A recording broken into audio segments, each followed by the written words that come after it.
Keluarga dilakukan melalui pendekatan siklus hidup manusia, mulai dari peningkatan kualitas anak, remaja, lansia, hingga peningkatan kualitas lingkungan keluarga.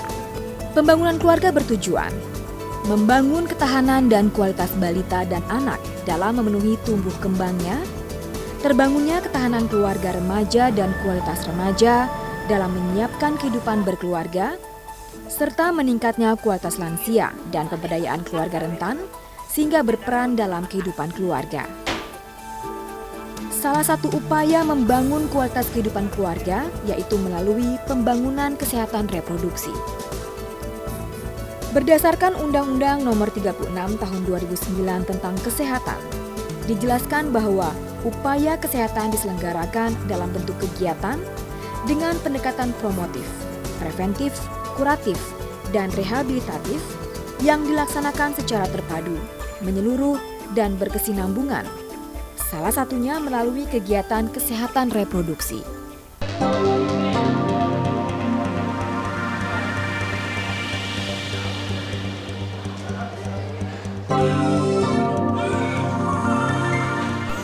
Kesehatan reproduksi adalah keadaan sehat secara fisik, mental, dan sosial secara utuh, tidak semata-mata bebas dari penyakit atau kecacatan yang berkaitan dengan sistem, fungsi, dan proses reproduksi. Kesehatan reproduksi harus dipahami dan dijabarkan sebagai siklus kehidupan atau life cycle, mulai dari konsepsi hingga mengalami menopause dan menjadi tua. Hal ini berarti menyangkut kesehatan balita, anak, remaja, ibu usia subur, ibu hamil dan menyusui, dan ibu yang menopause. Setiap tahap dalam siklus kehidupan tersebut memiliki keunikan permasalahan masing-masing, namun juga saling terkait dengan tahap lainnya. Pentingnya kesehatan reproduksi ini tertuang dalam Peraturan Pemerintah Nomor 61 Tahun 2014 tentang Kesehatan Reproduksi Pasal 3. Dikatakan bahwa pengaturan kesehatan reproduksi bertujuan untuk menjamin pemenuhan hak kesehatan reproduksi setiap orang yang diperoleh melalui pelayanan kesehatan yang bermutu, aman, dan dapat dipertanggungjawabkan, serta menjamin kesehatan ibu dalam usia reproduksi agar mampu melahirkan generasi yang sehat dan berkualitas, serta mengurangi angka kematian ibu. Dalam pelaksanaannya, pembangunan kesehatan reproduksi masih menghadapi banyak tantangan. Berdasarkan sensus penduduk tahun 2010, jumlah anak balita meningkat dari 45,9 juta menjadi 47,2 juta pada tahun 2014. Sementara jumlah remaja meningkat dari 64,7 juta pada tahun 2010 menjadi 65,7 juta pada tahun 2014. Begitupun dengan lansia, meningkat dari 18 juta pada tahun 2010 menjadi 20,8 juta pada tahun 2014. Berdasarkan data tersebut, terlihat peningkatan kuantitas yang cukup signifikan. Bahkan untuk proporsi jumlah remaja merupakan yang tertinggi. Secara nasional, remaja menyumbang 27,6% dari total penduduk. Angka ini merupakan yang tertinggi dalam sejarah demografi Indonesia dan jumlahnya diperkirakan akan terus meningkat. Tingginya jumlah remaja perlu disikapi serius, terutama terkait permasalahan kesehatan reproduksi yang menggeluti usia mereka. Salah satunya mengenai kehamilan di kalangan remaja yang cukup tinggi. Kemudian ini berdampak pada tentunya kehamilan remaja. Ya, kehamilan remaja kita juga cukup tinggi, jadi angka dari Survei Demografi dan Kesehatan Indonesia tahun 2012 ya kemarin menemukan bahwa remaja yang mempunyai usia 15-19 tahun yang telah mempunyai anak atau sedang hamil itu meningkat. Ya, jadi 51 per 1.000 wanita usia 15-19 tahun. Angka kehamilan yang tinggi ini tentunya dapat berdampak buruk terhadap kesehatan reproduksi para remaja. Tingginya kematian ibu salah satunya disumbang dari ibu yang masih remaja. Ya, di bawah itu sangat tidak siap dan ini risikonya sangat besar terjadinya angka kematian remaja yang tinggi pada waktu dia melahirkan, apalagi di fasilitas-fasilitas yang minim ya. Jadi ini menyumbang angka kematian ibu yang kita ketahui di tahun 2012 ini meningkat tajam dibandingkan 2008.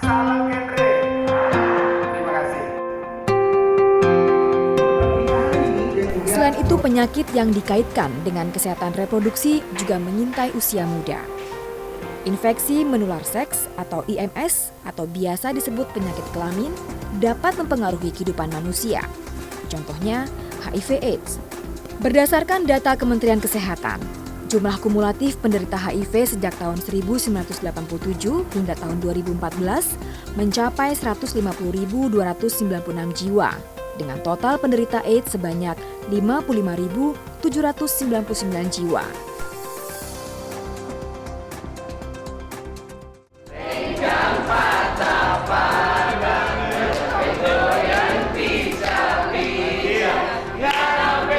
Dampak psikologis terhadap para remaja yang telah melakukan hubungan seks dini juga menjadi problem tersendiri.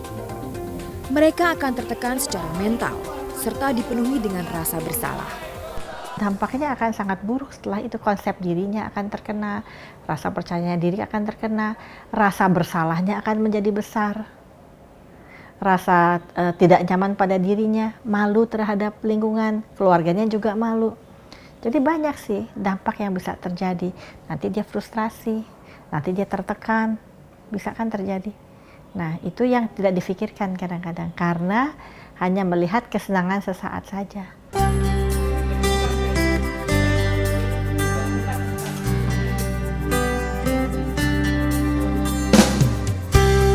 Ada banyak faktor pendorong tingginya permasalahan kesehatan reproduksi. Salah satunya perkembangan media sosial yang cukup pesat, di mana anak muda semakin mudah mengakses berbagai konten seksual tanpa adanya pendampingan ataupun penyaringan terlebih dahulu. Apalagi sekarang dengan adanya media sosial ya yang bisa menayangkan berbagai macam hal, sehingga makin lama makin banyak dan makin muda orang itu ingin berhubungan seks pada usia yang makin lama makin muda. Permasalahan ekonomi juga mengintai para remaja akibat telah melakukan aktivitas seks dini yang memilih pernikahan menjadi jalan keluarnya. Banyak dari para remaja tersebut belum bisa mengatur keuangan mereka. Selain itu, akibat dianggap tabu di masyarakat, menyebabkan rendahnya pendidikan kesehatan reproduksi bagi remaja. Kalau kesehatan reproduksi sejauh ini secara substansi, kita sudah koordinasi dengan Kementerian Pendidikan dan Kebudayaan. Ya. Di dalam program UKS, Usaha Kesehatan Sekolah, kita juga sudah mengintrodusir itu. Tapi memang tidak ada dalam kurikulum secara khusus dengan judul kesehatan reproduksi. Pendidikan seks masih dianggap tabu. Kalau orang ibu ngomong soal seks pada anaknya kayaknya nggak pantas. Di sekolah kalau misalnya kita bicara soal pendidikan seks, kadang-kadang ada pengertian-pengertian yang agak keliru, disangkanya kita sedang mengajar pornografi. Dengan kondisi tersebut, perlu dilakukan revisi terhadap Undang-Undang Perkawinan Nomor 1 Tahun 1974. Karena undang-undang tersebut bertentangan dengan Undang-Undang Perlindungan Anak terkait batas usia perkawinan. Sayang sekali di Undang-Undang Perkawinan kita, perempuan dibolehkan menikah pada usia 16 tahun. Nah, ini adalah bertentangan dengan Undang-Undang Perlindungan Anak, karena dalam Undang-Undang Perlindungan Anak yang disebut anak itu sampai batas usia 18 tahun. Faktor lain adalah mulai jauhnya anak-anak dari orang tua. Padahal orang tua dapat menjadi panutan serta memberikan arahan terkait kesehatan reproduksi. Anak-anak itu harus tetap dekat dengan orang tuanya, sehingga orang tua secara jujur bicara pada anaknya, dan anaknya menghormati orang tuanya. Dengan menghormati orang tuanya, dengan sendirinya dia mendengarkan dan melaksanakan petunjuk orang tuanya. Begitu kompleksnya permasalahan kesehatan reproduksi, maka dibutuhkan suatu strategi khusus agar sosialisasi terkait pentingnya perhatian terhadap kesehatan reproduksi dapat tersampaikan dengan baik di masyarakat.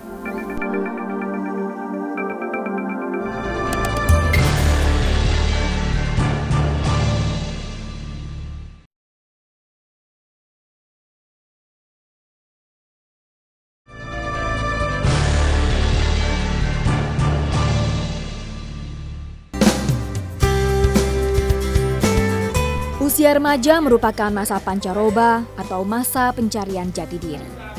Ditambah lagi dengan arus globalisasi dan informasi yang kian tak terkendali, mengakibatkan perilaku hidup remaja menjadi tidak sehat, yang bisa berdampak pada 3 resiko, triad KRR atau kesehatan reproduksi remaja, seperti seks pranikah, narkoba, HIV, dan AIDS.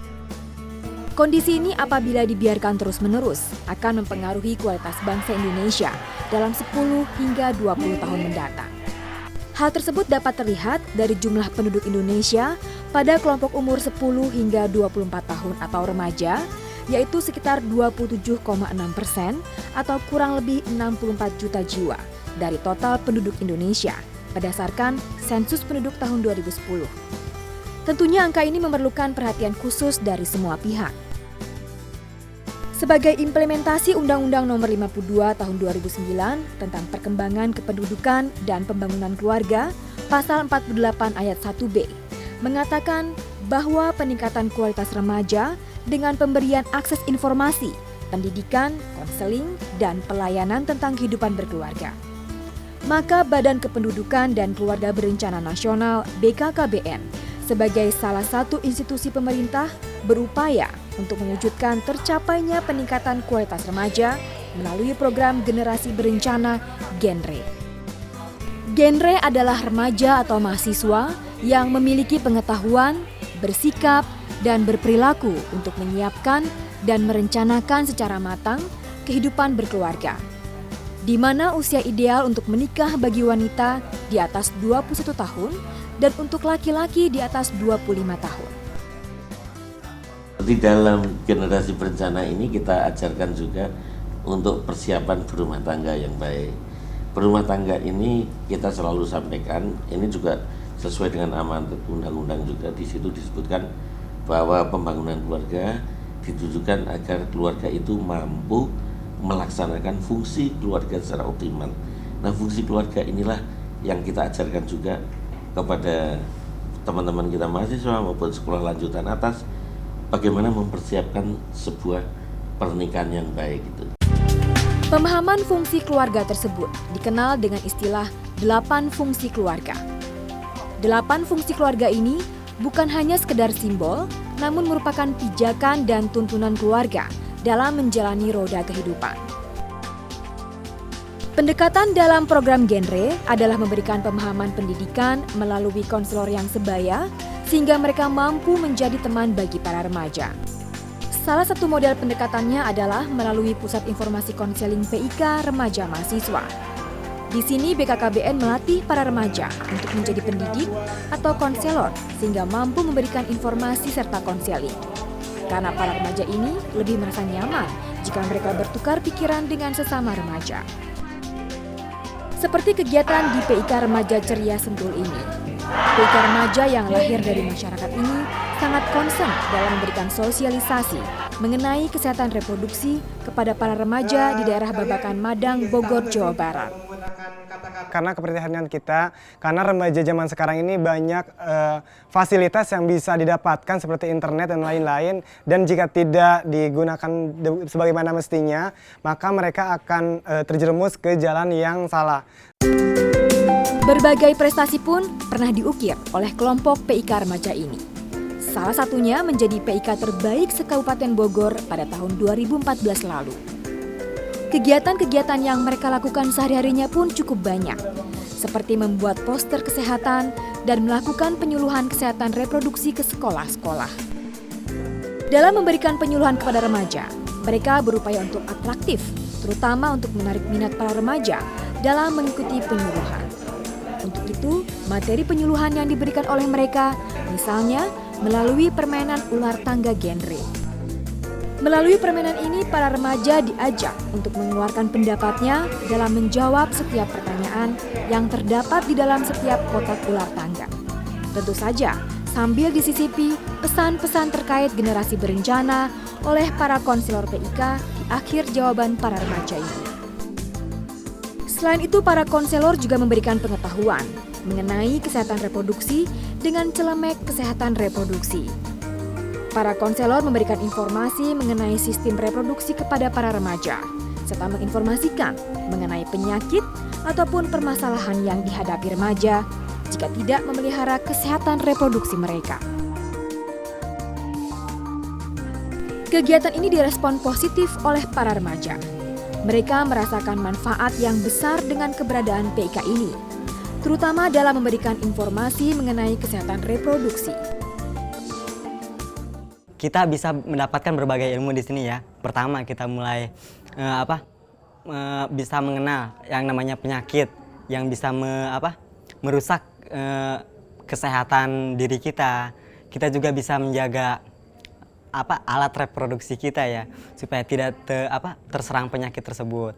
Terus kita juga mendapat penyuluhan supaya kita tuh mencegah perkawinan di usia dini. Generasi berencana itu adalah generasi yang punya pemikiran untuk masa depannya. Nah terus udah gitu dia lebih mikirin gitu masa depannya dia tuh mau kayak gimana dan punya tujuan. Keberadaan PIK juga diapresiasi oleh pihak sekolah.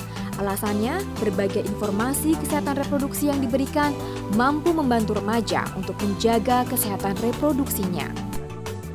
Lebih tercegahkan dari melakukan hal-hal yang negatif, kemudian mereka menjadi lebih waspada terhadap pergaulan bebas dan mereka lebih tercerahkan dengan berbagai informasi detail tentang reproduksi remaja sehingga mereka tidak salah mengambil tindakan. Pusat Informasi dan Konseling Remaja menjadi jembatan bagi para remaja untuk memperoleh informasi mengenai kesehatan reproduksi. PIK Remaja berusaha untuk membangun generasi muda yang mampu merencanakan kehidupannya. Sesuai dengan motonya, Gendrik, sehat, cerdas, ceria. Upaya senada juga dilakukan oleh beberapa LSM. Salah satunya Perkumpulan Keluarga Berencana Indonesia PKBI yang berupaya untuk membangun keluarga yang sehat secara reproduksi.